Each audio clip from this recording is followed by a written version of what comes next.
नमस्कार मंडळी, कशा आहात सगळे? रुपाली कुकिंग चॅनलमध्ये तुमच्या सगळ्यांचं स्वागत आहे. तर मी मसालेदार वांगे आज बनवते आहे, की ज्यात कमीत कमी मसाला असणार आहे. तर कढईमध्ये तेल गरम केलं, वांगे फ्राय करून घेतले मी.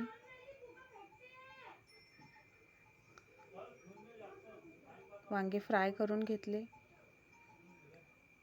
मस्त असा कलर आला वांग्यांना. इथं कांदा आणि टोमॅटो कढईमध्ये भाजून घेतलं. थोडंसं हलकं तेल घातलं याला आणि मिक्सरच्या भांड्यामध्ये बारीक केलं. थोडे लसणच्या कळ्या घातल्या. नंतर कढईमध्ये तेल गरम केलं.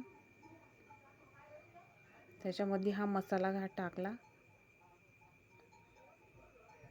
मस्त असं परतून घेतला.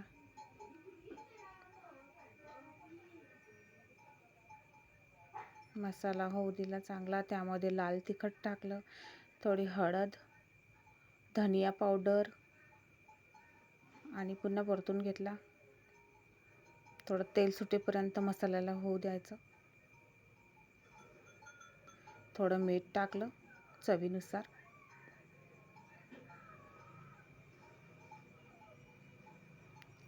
छान असं तेल सुटलं. त्यामध्ये आपण जे फ्राय केलेले वांगे होते ते टाकून दिले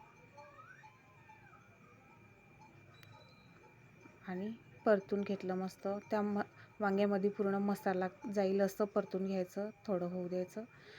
त्यानंतर इथे गरम पाणी टाकलं मी, आधीच करून ठेवलं होतं. आणि असं कमीत कमी मसाल्यामध्ये असं वांगं आपण बनवलं. थोडा सांबार घातला आणि बघा कशी दिसते ना भाजी, मस्त अशी रस्सेदार आणि तेल पण भरपूर सुटलं याला. कमीत कमी तेलामध्ये आणि कमीत कमी मसाल्यामध्ये. इकडे गंजत तेल टाकलं मी. थोडी जिरं मोहरी टाकली. तर 2-3 लसणाच्या पाकळ्या आणि 1 हिरवी मिरची टाकली. होऊ दिली त्याला. थोडीशी हळद घातली आणि फिरवून घेतलं. त्यानंतर इथं वरण टाकून दिलं मी याच्यामध्ये. झाला आपला वरणाला तडका.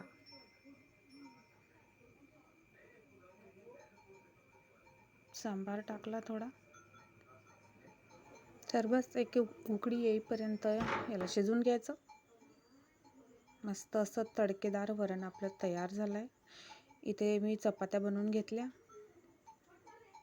मस्त अशा तेल लावून. आणि संध्याकाळचं जेवण तयार.